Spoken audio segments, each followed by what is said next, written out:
السلام علیکم ورحمۃ اللہ وبرکاتہ۔ آپ سبھی کا سواگت ہے ہمارے یوٹیوب چینل پر، اور ہمارے ساتھ موجود ہیں قاری ساجد صاحب۔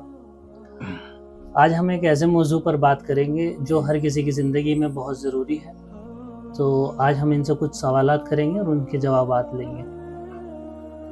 تو سب سے پہلے سواگت کرتے ہیں ہم قاری صاحب کا۔ جی بہت بہت شکریہ۔ السلام علیکم ورحمۃ اللہ وبرکاتہ۔ سب سے پہلے تو ہم یہ جاننا چاہتے ہیں کہ مرنے کے بعد سب سے پہلے کس چیز کا حساب کتاب ہوگا؟ اچھا، الحمدللہ وکفی وسلام علی عبادہ الذین اصطفی، اما بعد۔ محترم، مرنے کے بعد سب سے پہلے جو سوال ہوگا اللہ رب العالمین کے حضور میں، وہ سب سے پہلے نماز کا ہوگا۔ نماز اگر بندے کی صحیح نکل آئی تو انشاءاللہ جو بقیہ اعمال ہیں وہ تمام کے تمام درست نکل آئیں گے، اور اگر نماز میں کوتاہی یا سرے سے ہی نماز اگر نہ آئی تو پھر باقی اعمال بھی صحیح نہیں ٹھہریں گے۔ اچھا، نماز کے بارے میں قرآن کریم میں بے شمار دلائل ہیں، احادیث نبویہ سے ثابت ہے، اور اس کی واضح طور پہ حدیث بھی ہے۔ اول ما یحاسب بہ العبد یوم القیامت الصلاۃ، روز قیامت میں بندے سے پہلا سوال نماز کا کیا جائے گا۔ بات ہی ختم ہے، کتنا کمایا، کیا کمایا، وہ چھوڑیے، آپ نماز پڑھی کہ نہیں پڑھی بس یہ بتاؤ۔ سمجھ؟ حضرت انس رضی اللہ تعالیٰ عنہ اور حضرت ابو ہریرہ رضی اللہ تعالیٰ عنہ اور بھی دیگر صحابہ سے بہت سی روایتیں موجود ہیں کہ نبی علیہ الصلوۃ والسلام نے فرمایا کہ سب سے پہلے جو سوال ہوگا قیامت کے دن وہ نماز کا ہوگا، اور اگر بندے کی نماز خراب نکلی یا ہے ہی نہیں اس کے پلے تو پھر باقی اعمال بھی اس کے درست نہیں ہوں گے۔ اب دنیا، یہ تو چلو مرنے کے بعد کی بات ہے، دنیا میں آدمی اگر نماز نہ پڑھے اور نماز کے علاوہ وہ تمام نیک کام کرتا ہو، مثلاً خیرات کرنے والا بندہ ہو، امداد کرنے والا، غریبوں کو کپڑا پہنانے والا، مدارس اسلامیہ میں یا کسی بھی جگہ راستے میں راہگیروں کو پانی فراہم کرنے والا، شربت وغیرہ، مطلب کوئی بھی نیک عمل آدمی لاکھ کرے، ہزار کرے، کتنا ہی بھی کرے، اگر اس کے دامن میں اگر نماز نہیں تو کوئی بھی عمل اس کا قابل قبول ہے ہی نہیں رب کی بارگاہ میں۔ وہ الگ بات ہے کہ اللہ رب العالمین چے کافر کی بھی دعا قبول فرما لے، اس میں تو کوئی شرط نہیں، وہ مالک الملک ہے، وہ مالک ہے، وہ نمازی کی دعا قبول فرمائے یا بے نمازی کی دعا قبول فرمائے۔ لیکن جو اصول ہے شریعت کا، اصول کی اگر بات کریں گے آپ تو اصول یہی ہے کہ اگر بندے کے پلے میں اگر نماز نہیں ہے تو باقی اس کے کتنے بھی عمل اچھے ہوں، کوئی بھی رب کی بارگاہ میں قابل قبول نہیں ہوگا۔ اور اگر نماز اچھی نکل آئی تو انشاءاللہ امید ہے کہ جو باقی اعمال بھی ہوں گے وہ بھی اس کے اچھے نکل آئیں گے۔ اچھا، نماز کے بارے میں یہی نہیں کہ چلو حدیث، قرآن کریم میں بڑی تاکید ہے نماز کی۔ ما سلککم فی سقر قالوا لم نک من المصلین، اور کہیں گے کہ کیا چیز تمہیں جہنم میں لے آئی، وہ کہیں گے کہ ہم نماز پڑھنے والوں میں نہ تھے۔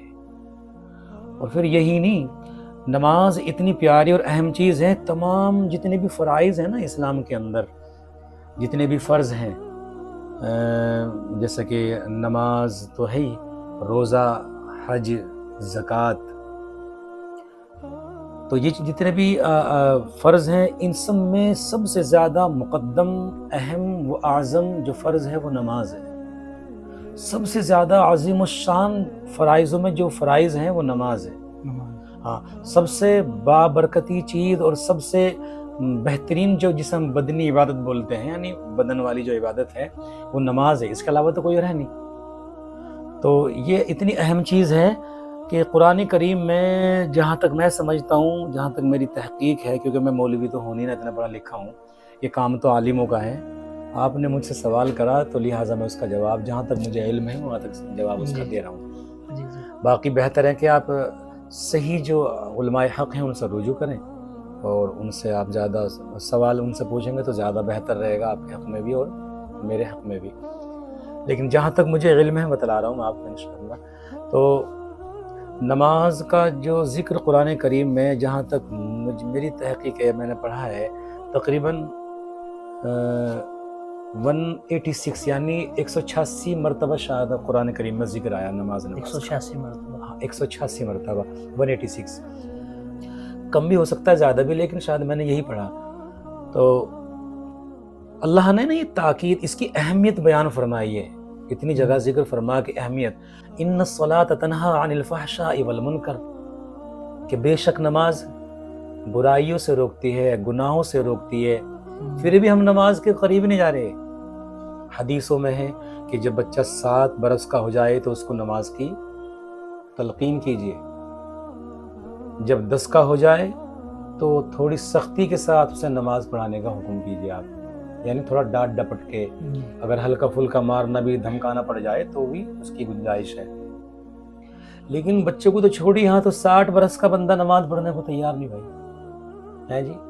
بیٹی نماز نہیں پڑھنے کو تیار, ماں نماز نہیں پڑھتی. جب ماں ہی نماز نہیں پڑھتی تو پھر بیٹی کیوں پڑھے؟ باپ نماز پڑھنے کو تیار نہیں تو پھر بیٹا کیوں پڑھے؟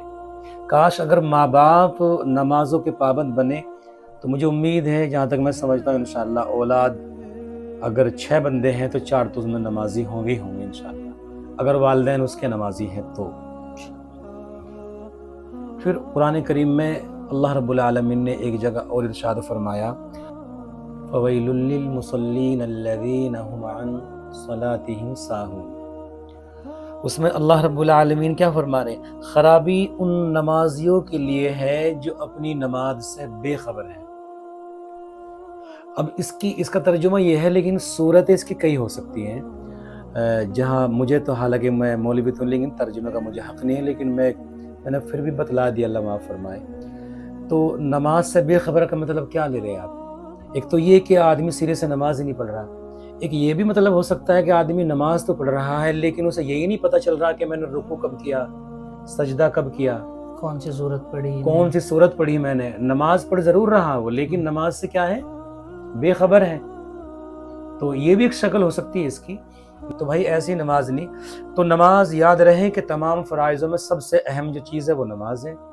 روز محشر میں جو سب سے پہلے سوال ہوگا وہ نماز کا ہوگا. جی ہاں. تو نماز کے پابند بنو